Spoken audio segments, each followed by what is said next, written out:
Welcome everyone to building next-gen spatial and sensor workflows, secure, scalable processing in Snowflake. We're so happy that you were able to join us today and hear from our three wonderful presenters, including a special guest speaker from Snowflake Favad. So let's kick things off with some presenter introductions. I will pass things over to Matt to get us started. Hi, everyone. My name is Matt Mabor, and I'm a customer solutions specialist here at Safe Software. I'll pass it to Desiree. I am Desiree. I'm a technical support specialist for FME Form. I'll pass it over to Favad. Hi, everyone. Favad Qureshi, Global Field CTO at Snowflake, based in London. Glad to be here. Awesome. And just to note as well, we do have Steve joining us on the back end from our Safe Software team, ready and eager to answer any questions you might have during the webinar. That said, we'll also have a live question period at the end, but we should be able to get to some as we go as well. So don't be shy. Use that questions tab on the bottom right as we go through the webinar here. Drop any questions in that tab and we can reply directly. In the chat, keep letting us know where you're tuning in from. I also just want to point out that help button on the bottom left, and it does have 4 simple steps you can take to troubleshoot, the first of which just being a simple page refresh. And then lastly, our emoji react button. Share how you're feeling during the webinar, your reactions to the content as we go. It really fuels our presenters, and it's great to see how everyone is engaging with the content. So feel free to make use of that. People are already testing it out. That's great. And you can also download the deck just by clicking that button on the top right of the PDF in case you want to follow along with the PDF version as we go here.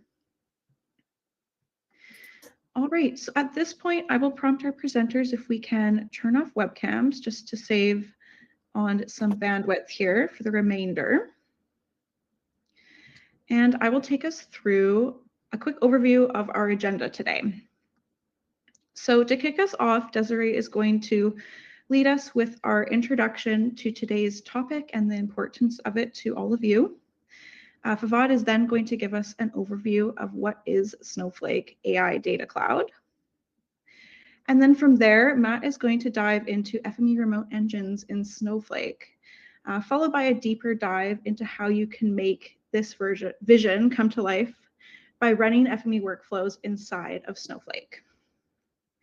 Favad is then going to touch briefly on digital twins and beyond. I know that's always an exciting topic for many. And then we're going to wrap things up with some key takeaways from the webinar, as well as leave you with some resources and next steps to help you get started with this topic. And then finally, we'll have some time at the end to address your questions live. So we'll probably have about 15 minutes, so definitely take advantage of that questions tab. I will pass things over to Desiree for our introduction. Awesome. I'm happy to get us started. We trust that today's demo and content will appeal to both beginners and FME power users alike. But before we dive in, I'll set the stage, which the 2 main players are FME and Snowflake, which have been a powerful combination for a few years already. FME's capabilities have helped users tackle complex data integration tasks and transformations that aren't natively possible in Snowflake. But today we're highlighting an evolution in that, which is FME running in Snowpark Container Services. This leverages FME remote engines to bring users even more flexibility, security, and performance. But for those that are new or anyone that might appreciate a Cliff Notes reminder, this is the FME platform. It's designed to help users move, transform, and get the most out of any data, anywhere, reliably, and at scale. We have flexible deployment options, which include FME Form, which is the authoring desktop environment. This is where you build out your data integration workflows. Then we have FME Flow, which is like the server version of FME. It's for streamlining solutions and automation. And you could also deploy FME Flow on-prem in your private cloud, or with FME Flow hosted. We can deploy FME Flow for you as a fully hosted AWS cloud environment. FME Realize, lastly, is where you experience your data in real time in its real world setting through augmented reality. This could be your digital twin as a data example, which is a little sneak peek into a later section. And the FME platform is offered on a no-code interface. Although we do support Python, SQL, even R for your math and statistics needs. And that is to say, FME, you really get unrivaled support. We really first started off with geospatial, GIS data, being very focused on that. But then over the years, we've listened and responded to our customers. And now we support over 500 different data types, which includes 3D, LiDAR, point cloud, even AI. And that's why we're pretty excited about FME remote engines running inside Snowpark Container Services. We're essentially bringing FME's processing power, the FME engine, directly to your data. What that means for you is that your data never leaves the Snowflake environment. So your security team and you can rest a little bit easier, knowing that you keep the same security and data governance you already trust, with the flexibility of scaling right inside that environment as your processing needs change. And we've actually seen that you get a performance boost, which is awesome, up to 30% faster. And of course, you still get FME's world-class capabilities without purchasing additional licenses. You still keep that no or low-code agility to let you swap components in and out. And it's helpful as your analysis evolves or your data changes or your data needs change. In a nutshell, you get a no or low-code solution for your most complex data, running right inside the Snowflake environment, making processing faster, safer, closer than ever to your data. In the next few sections, you get the technical context and a practical demo, so you can confidently set this up for your own enterprise workflows. Now, excited to pass things over. Pavad.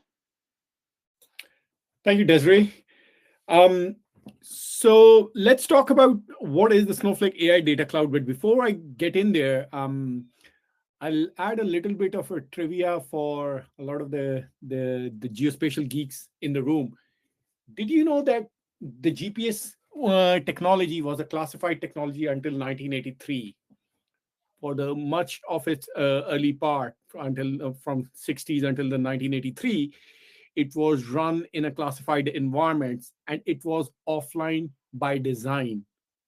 And that offline by design has a lot of implications to the way it runs today in a lot of the environments. And just as another thing, in September 1983, there was a civil aviation disaster, after which Ronald Reagan decided to declassify that technology for civilian use. So what do we see across many customers and industries today?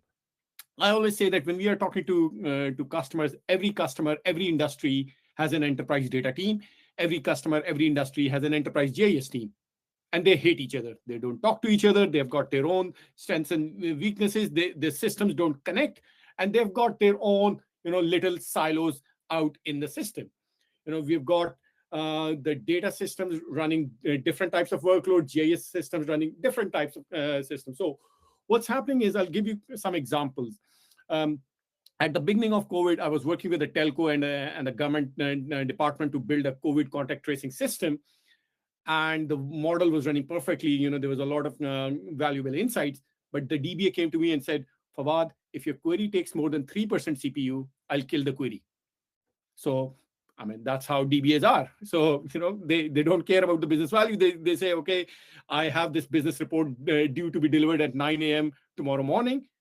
That is more important to me than whatever crazy thing that you're trying to do with geospatial. So I had to take out that workload from that data warehouse, run it in a separate system. Similarly, I was working with another retailer here in the UK. They acquired a bank, and they were asking me, hey, can you help me with finding out my most loyal customers, because I want to give them a credit card offer or whatever. And I said, okay, what's your definition of loyalty? And they said they live close to the #1 retailer in the UK, and they drive past the #1 retailer to shop at our store, they are a loyal customer. So literally going the extra mile, not shopping at our store because of convenience, but driving the extra distance to go to our store, they are a loyal customer, which is great. And it makes sense. But most databases can only calculate crow flies distances. And crow flies distance are a little useless in London. You've got one-ways, you've got lakes, rivers, bridges, and all the kind of restriction that you've got. And we had to export the data out of the database to a network engine, and it took 6 weeks to calculate all the possible routes and give it back. And similarly, on the GIS side, I was trying to work with a major enterprise GIS tool, and to connect, I was connecting it to Snowflake, and that the GIS tool claims to be, big data processing and all. And the tool gave me an error. I will not connect to a table with more than 250,000 rows. When did 250,000 rows become the ceiling for big data? And so that's the legacy of that offline world, because most of the desktop GIS tools are trying to bring everything into memory. And I've worked with customers with a single table with 17 trillion ST points. So that's the kind of scale. So what Snowflake is trying to do is, how do we break the shackles? How do we break these walls behind these two systems and bring all of those capabilities into a single place? And in order to do that, we work on, we are the leading AI company in the world. We build lots of AI solutions for customers. And one of the most important things that we work with the customer is that AI requires a data strategy. You cannot build a scalable AI solution without building a solid data foundation. And that's something that the customer needs to understand. And in order to build that data foundation, you need to have data connected to each other. You need to have data interoperability, because if you cannot join the data, you will never be able to trust the answer. And that's what we need to think about. How do I connect elevations, building routes, boundaries, structured data, unstructured data, raster, vector, all of that in a single picture? Because AI requires that full context, that incomplete context given to a technology that is prone to hallucination is going to give you even more incorrect results.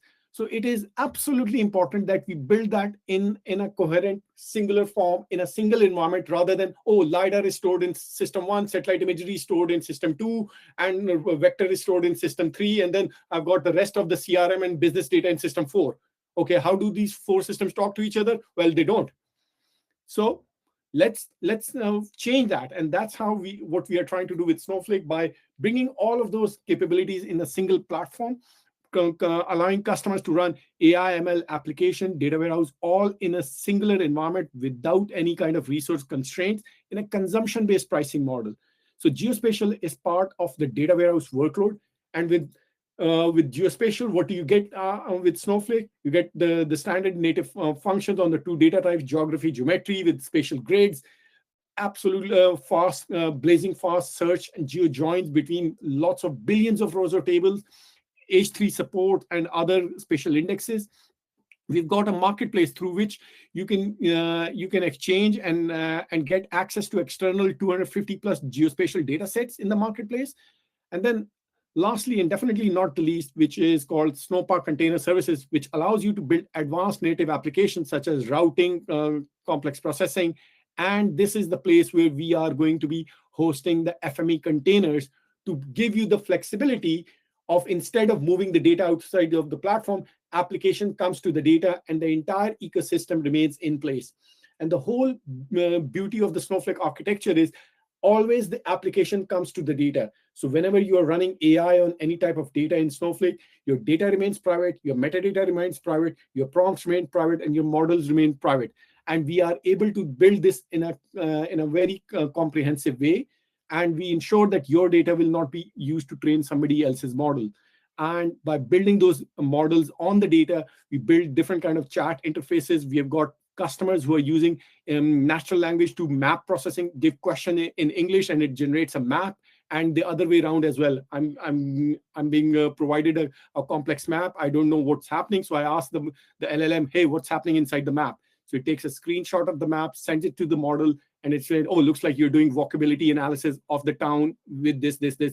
So it really democratizes the use of geospatial, across the entire enterprise, not just within the organization, but also outside of it.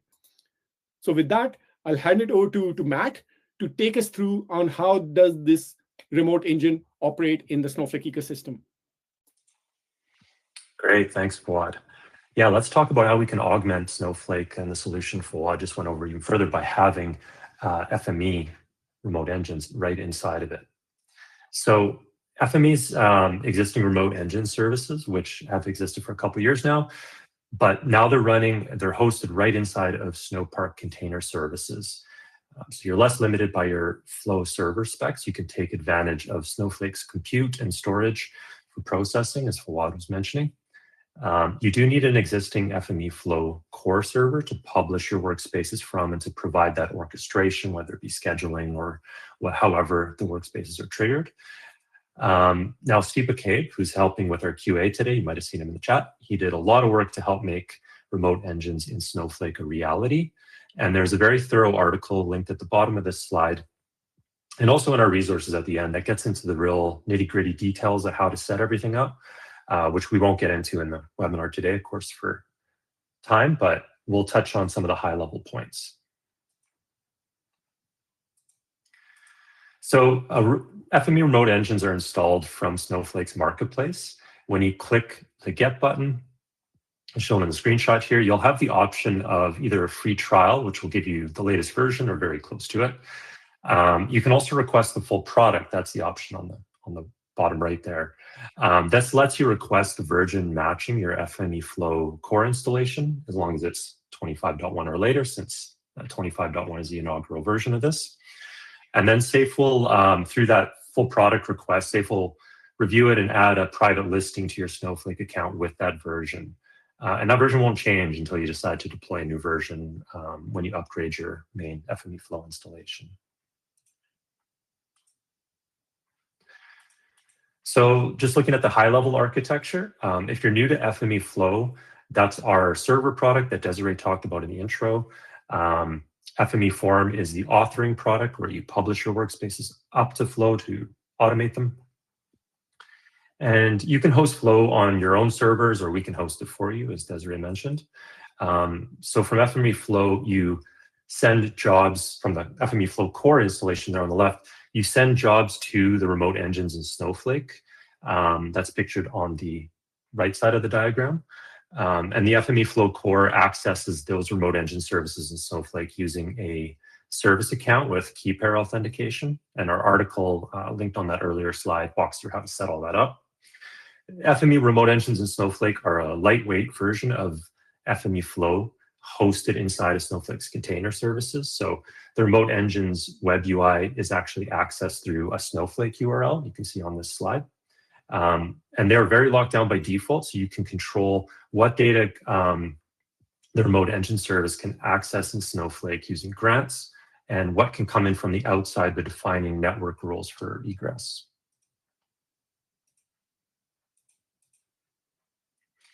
So there's a big benefit here. There's no additional licensing cost or licenses to procure. If you are an existing FME Flow user, you can assign FME Flow engines from your existing FME Flow license to the remote engine service in Snowflake. And jobs get sent to those remote engines via a queue that's shown in the screenshot here.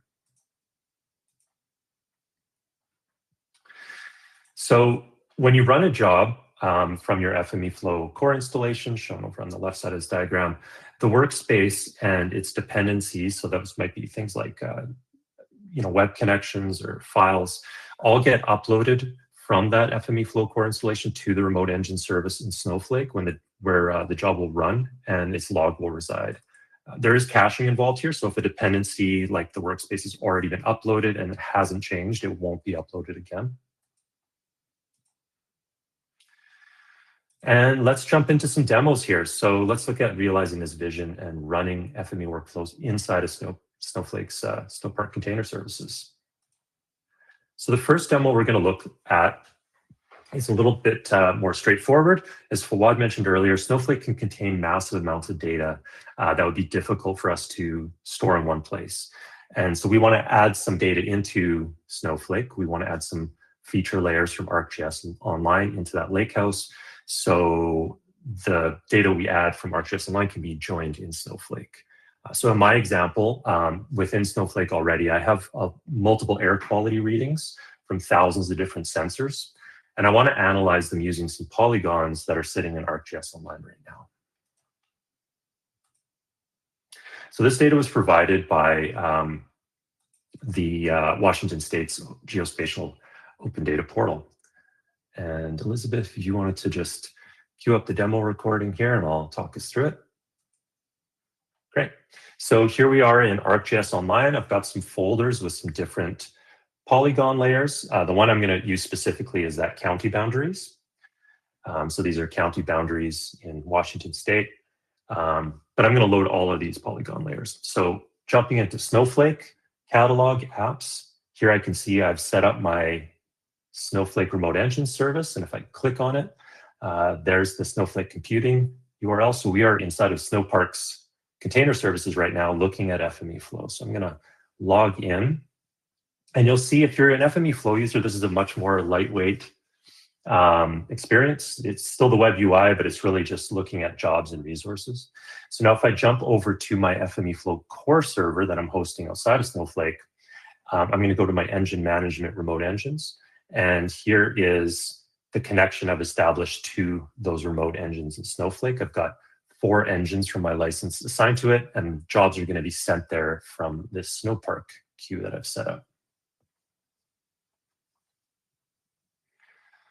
So to do this load, I've created an automation with 2 simple workspaces.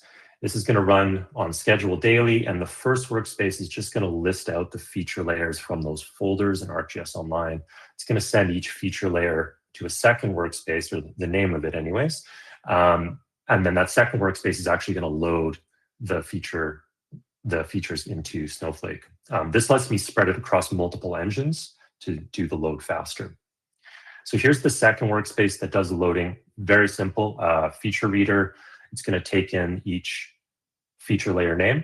And we're also going to read the schema of that feature layer and then dynamically create the table in Snowflake using that schema object from FME, which tells us the columns and the data types and everything. Now looking at the connection to Snowflake, for authoring I was using OAuth, but I'm going to change my connection here to Snowpark. So this is probably new for most, if not all of you. This is a connection you use when you're connecting from within Snowpark's container services. So looking at the database connection here, got my warehouse schema database to use, but for authentication, I'm using the Snowpark Container Services. So that's telling the FME engine really to use the grants that have been given to the application in Snowflake, which our article goes through. So let's start this in debug mode. And we won't wait for the schedule, we'll just trigger it. That's going to kick off that first job, which is going to send a bunch of features to the second job so we can load data in parallel. So on our main FME Flow instance here, we see we've got a bunch of jobs that have been submitted to our remote engine. If I click on the driver job, this list job, you'll notice the job log looks quite different. It's just telling us kind of what's been sent to the remote engine. In this case, I had already sent the connections in the workspace. So it's, like I mentioned, we use caching, so it's not re-uploading that. But if I go over to the remote engine now in Snowflake, I'll see the same jobs, but in this case, the job's actually running. It's connecting to ArcGIS Online, it's pulling data in, and we have all these jobs to load each feature layer into a Snowflake table. So let's jump into Snowflake now. Now to make this happen, I had to create a network rule, first of all, to allow Snowflake to talk to, or to allow my remote engines in Snowflake to talk to ArcGIS.com. So I've created that.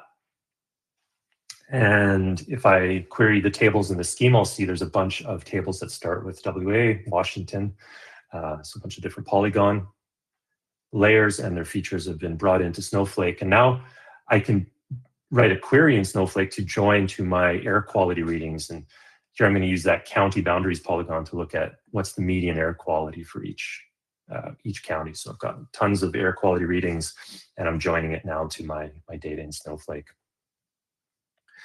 So yeah, that's just a more simple example there. of how we can get our data from ArcGIS Online or external sources like that into Snowflake using remote engine services. So to summarize here, yeah, no-code solution. You can load data from ArcGIS or other sources. We have all kinds of connectors into Snowflake without writing code. You don't need to be a dev, but as Desiree mentioned earlier, you could be, because FME can also run Python and R and SQL in a workspace as well. And with remote engine services, you get access to 500 plus integrations supported by FME and Snowflake. We support any AI, so Google Gemini, OpenAI, and more to integrate AI into your Snowflake workflows. And you can take advantage of multiple remote engines in Snowflake in the same remote engine service to increase performance even more by parallelizing workflows. Okay, so let's look at a much larger data set now, point clouds. And this demo was inspired by a Medium post by Venkat over at Snowflake. So the goal here is to extract points from multiple LiDAR files for an area of interest and load them into Snowflake for further analysis. So for example, some noise reduction. Now I could use one of the polygons already loaded into Snowflake from the prior demo for my area of interest, but I'm going to show how you can define an area of interest for newer FME flow users by drawing that area in an FME flow no-code web app. So the blocker here is, LiDAR data sets are huge. We want to take advantage of Snowflake's compute and storage to help us with this task. The data is outside of Snowflake right now in LAS files. We only care about an area of interest, not the whole data set. We don't want to bring in everything. So how do we spatially filter and get the points from these LAS files into Snowflake? It's possible with Snowflake to bring data, for example, in JSON, CSV or Parquet into a stage, but custom formats like LAS, it's not as straightforward, but FME can really help with this task. So just a high level diagram of what's happening here. Along the top, we have a schedule that's running on our FME Flow Core installation, and that's going to read LiDAR files from S3 and update Snowflake. So we're going to keep an index of LiDAR files and their geographical extents. And that's going to allow a user to draw their area of interest and using a flow app, like I mentioned, and we'll load the points for the intersecting LiDAR files into a Snowflake table with the area of interest.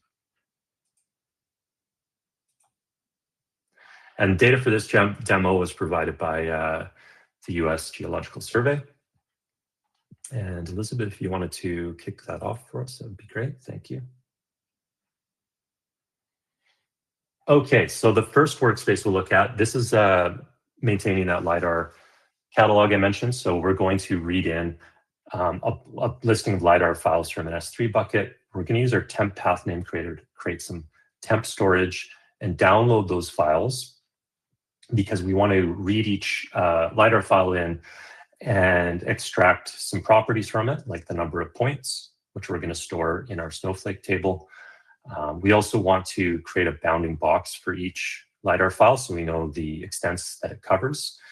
So I've got some transformers here, like our bounding box replacer I'm going to use. And I'll do a little bit of attribute cleanup and this is the scheme I'll be writing into Snowflake. So I've got the S3 bucket and path, the date when the file was modified, how many points are in that LiDAR file, and the geometry with the bounding box. And here's the schedule to run this on FME Flow. It's just a basic daily schedule. I could run this more frequently if I wanted to. And yeah, I've got my Snowflake tab open here. So if we go over, I've already done this load to save some time. So I'm just going to do a query on my LiDAR coverage table, and just so you can kind of see what gets written into Snowflake from FME. The same columns we just saw in the workspace along geometry. So let's look at the second workspace now. So this is what a user is going to use to extract the points they want. So this one has a geometry parameter where The user can draw a polygon or a box around their area of interest. And they can also enter their Snowflake, their destination Snowflake table name. So we're going to take in that area of interest they draw, we create the geometry. So here's an example down below. And then we're going to use a feature reader to read from that Snowflake table any LiDAR files that intersect our area of interest. And again, we'll use our temp path name creator. That's going to create some temp storage in Snowflake. That's going to get removed for us when the job ends. And we'll download all those LiDAR files for our area of interest, extract all the points using FME, and we'll clip them to the area of interest. And some of them will overlap. We just want to get the points only within our area of interest and write them out to the table name in Snowflake that we defined. So jump into the app. So this is a no-code FME flow app created from a workspace. The geometry picker here gets created for you when you create a geometry parameter in FME form. So I'm going to search for an area. I like this Tinkham Tarns because it's fun to say. And we'll draw a box around it for our area of interest. Let's go get some LiDAR for Tinkham Tarns. And for my destination Snowflake table name, I'll name it my area of interest, Tinkham Tarns point cloud, and run this. Now, what I didn't show, there's a bit of a wrapper here. I do have a data streaming job set up to wrap the workspace we just looked at. That's just going to tell us, hey, the job's been sent to the remote engine for this area of interest. So now I'm going to jump into the remote engine. The job's running, takes a few minutes, so we skipped ahead a bit. So let's go look at our completed job. We'll just scroll to the bottom to look at the total features. We have just under 400,000 points that were written in about 3.5 minutes, just under that. So now we have this Tinkham Tarns point cloud table in Snowflake. So we can look at the definition for that. We see the table exists now with that same number of points in Snowflake, and we can query it. So when I'm writing these points into that table, I'm also storing the source LiDAR file that came from. So there's about 22 different LiDAR files here that were downloaded and read in those 3.5 minutes to come up with that point cloud. And yeah, have all the individual points now in Snowflake. So just because it's a little more fun to look at a visual than columnar data, I'm just going to pull that down now into FME, pull those 400,000 points down just so we can look at a picture. And there's the point cloud for our area of interest that we drew, coming from 22 different LiDAR files.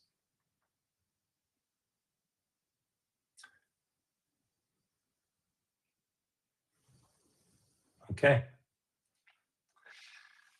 And that concludes the second demo. So to summarize there, again, we can create scalable workflows like this in FME without code and use Snowflake's compute and storage to help process with big data sets. In addition to performance gains, there's improved security and keeping data within Snowflake for analysis, less data movement.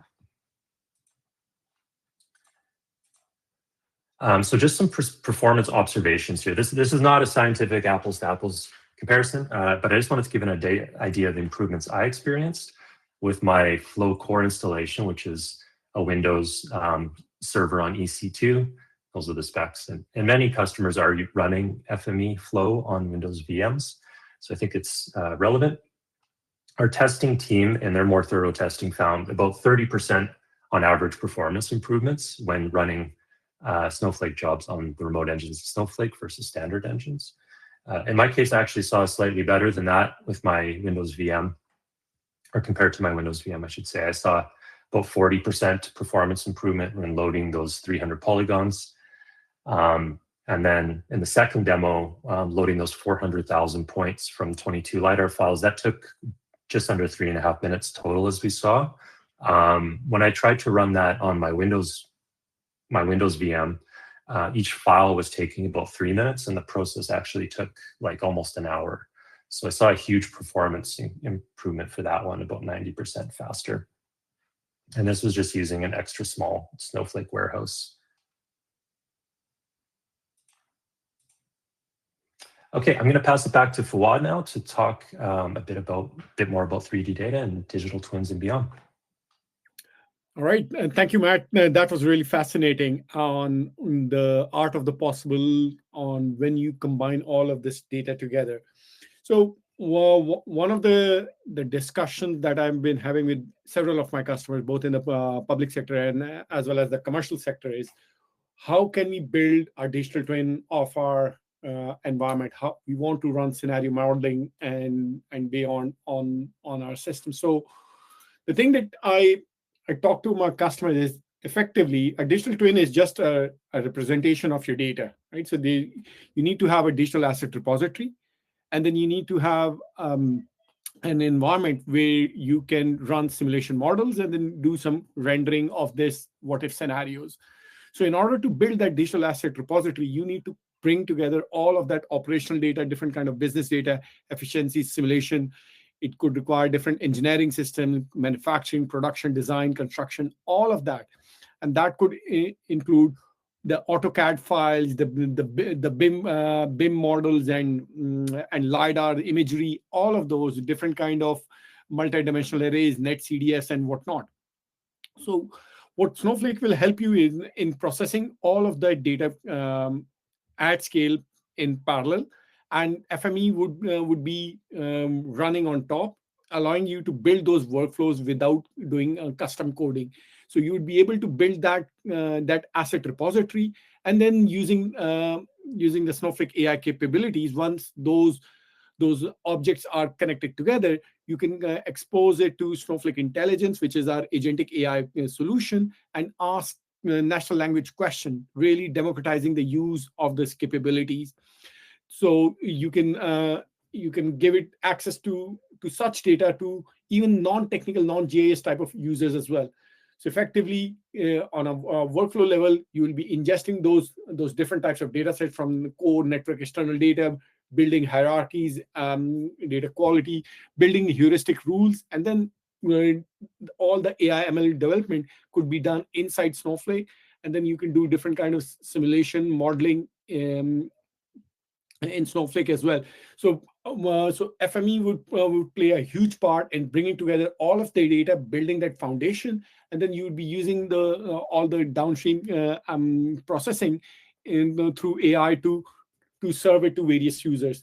So one of the things that I came across through a research was, do you know that in the whole world there are only about 4 million GIS developers, right? So the core hardcore techies who can work with the core data. In the world of Python, there are about 18 million Python developers and 85 million SQL developers. But with the advent of AI, we now have a possibility to reach beyond a lot of users. So there are 1.46 billion English speakers, and there's 8.5 billion the world population. So with natural language interfaces, we can expose all of these complex systems, complex data solutions to people who were previously reliant on other people to build those solutions. So the natural language interfaces can connect to the data that has been served via FME into the Snowflake platform, and then you could use it to empower users beyond just the technical domain users. So that's really an art of the possible, something that you can do now, which would very much be science fiction only just 15 years ago. So that's really a great way forward for such type of complex solutions. Now I'll hand it back to Desiree to take us through the final leg. Awesome. Thank you so much. Now, to wrap up today's session, I do want to leave everyone with 4 key takeaways. Firstly, FME in Snowpark Container Services allow you to build those flexible no-code solutions. And it really helps empower users, like Fawad just said. You don't have to wait or be a coding expert to, help develop your workflow. This approach also takes security and performance to a new level. Being able to scale right there inside the Snowflake environment, you don't get the exposure you would that if you move your data across environments. And also you get to consider data residency and compliance, which is important for your data strategy. So less things to think about when you're working on your workflows and thinking about your data strategy. Thirdly, you get to use your existing FME Flow license, which is an effective way to use your current investment. And finally, the bigger picture here is that there's no effective AI strategy without a data strategy. FME's ability to handle all data types and the compute power and scalability of Snowflake's AI data cloud builds a strong foundation for true data interoperability. And it unlocks massive value across your organization. Passing over to Elizabeth. Fantastic. Thanks, Desiree.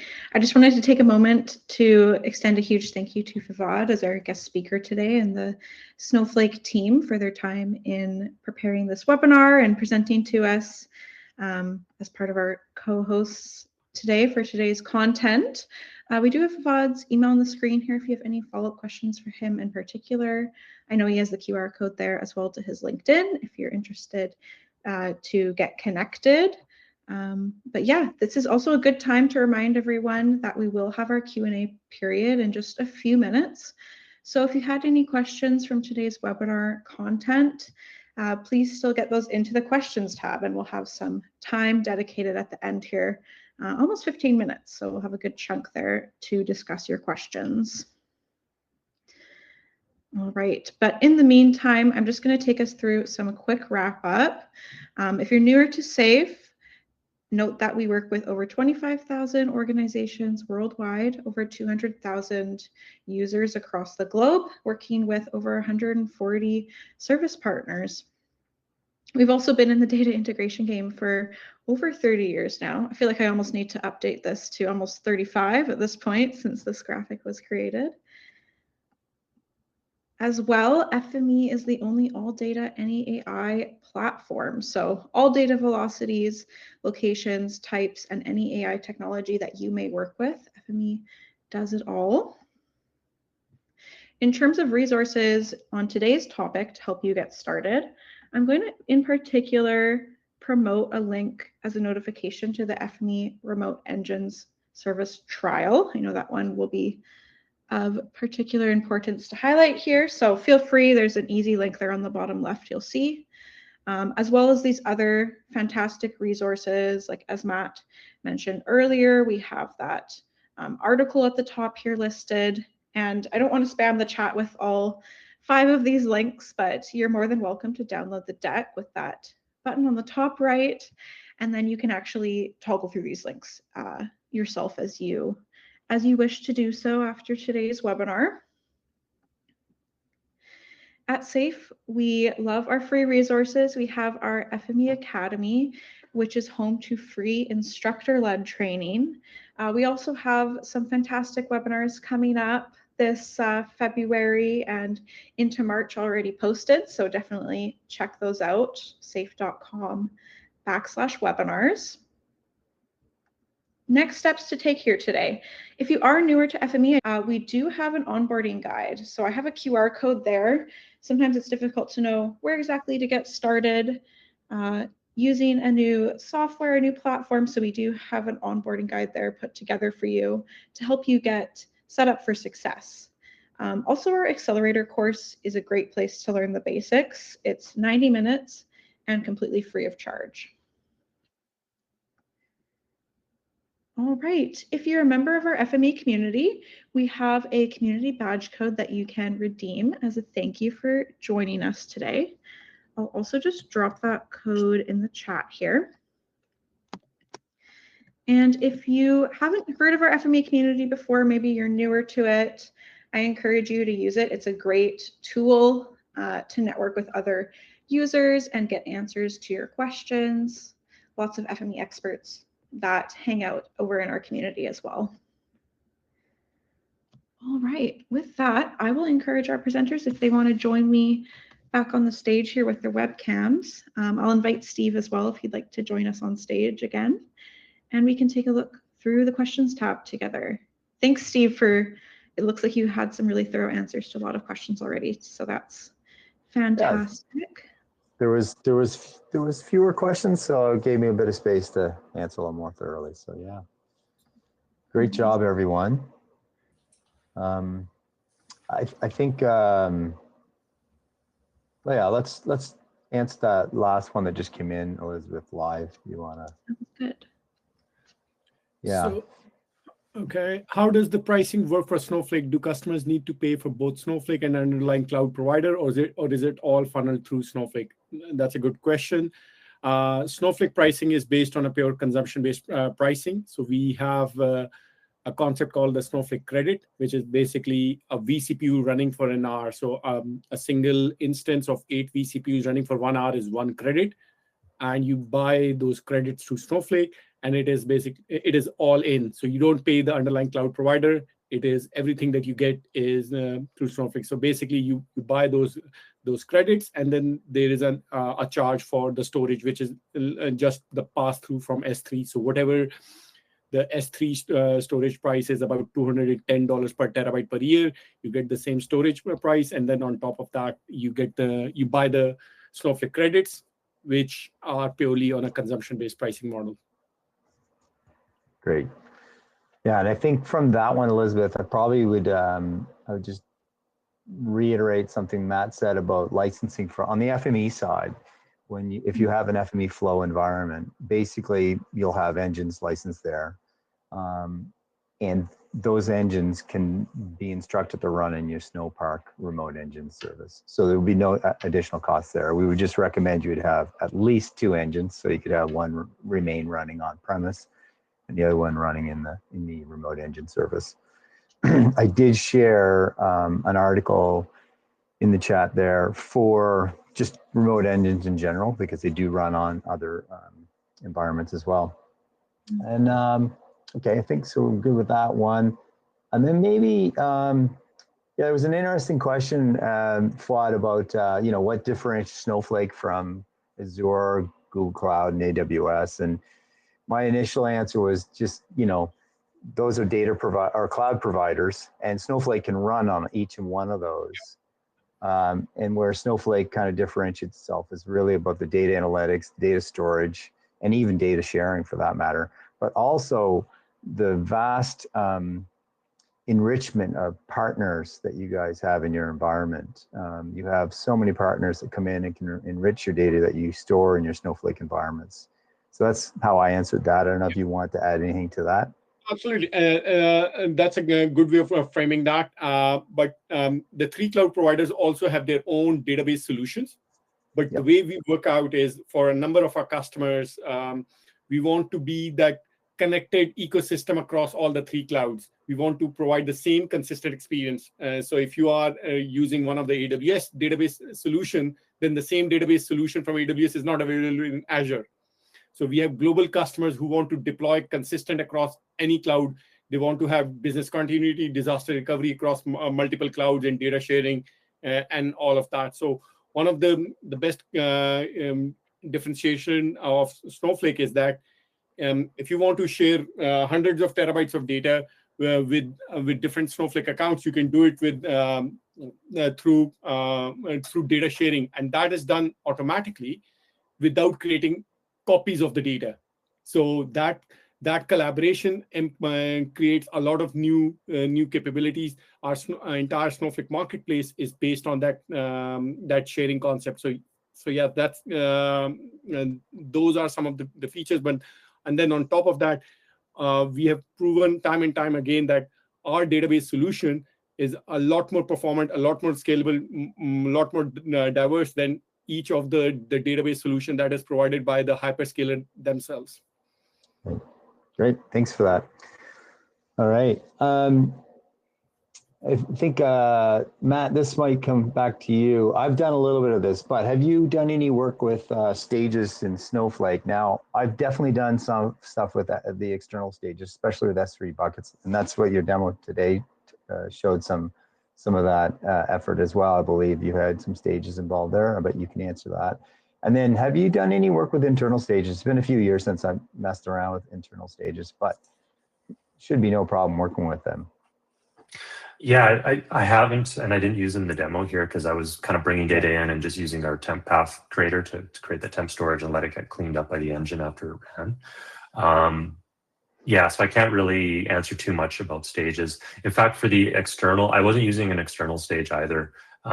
Just kind of, yeah, I was in my example, I had data just in a Snowflake bucket that's hosted by USGS. I was pulling it in from there, using our connector. But yeah, working with those stages, I don't see why it wouldn't be possible. I mean, especially if it's your own LiDAR data. I was consuming data from someone else that created it, but Yeah, great. So let me add something on that. A stage is basically a Snowflake database object, which is pointing to an S3 bucket.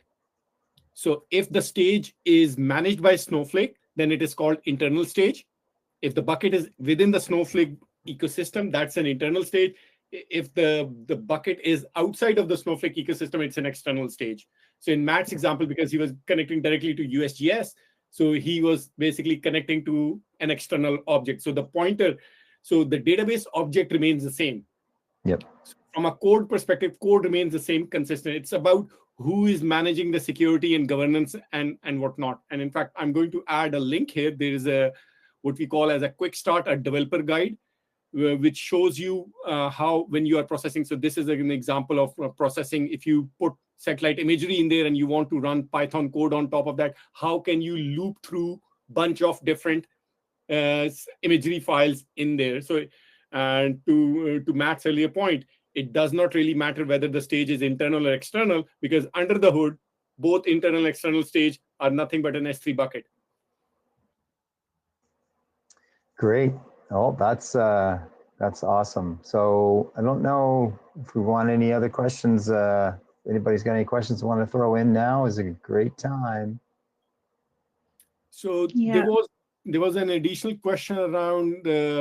So there is no additional cost for Snowflake if we have an FME flow license. So Steve, you had yeah. I did answer that. Yep. Yeah, I did answer that. And you go ahead if you want to answer that. But yeah, on the FME side, you got your licenses, you got your engines, no extra cost to run from the safe side to run engines or remote engines in Snowflake. But in Snowflake, as Fawad mentioned earlier, you're going to be running those on a compute engine, which is going to have compute charges based on the credits that it uses. Yeah. It's spot on. So it's basically the compute runtime that we charge. If you're not running any compute, there are no charges. And so there is no idle time charges on the Snowflake platform. So that's There's a small. Would there be a small charge for storage of that container, like keeping it hanging around? Yes. Okay. Yes. I mean, that's where the distinction between internal and external stage becomes, because the internal stage is within the Snowflake environment. So Snowflake will be billing you for the storage. If the stage is external, then it is either your account or a third-party account. Then there is no storage charge coming from Snowflake. So where you see the bill is going to be different in internal versus external. Awesome. Okay, I think that leaves us with all the questions answered here.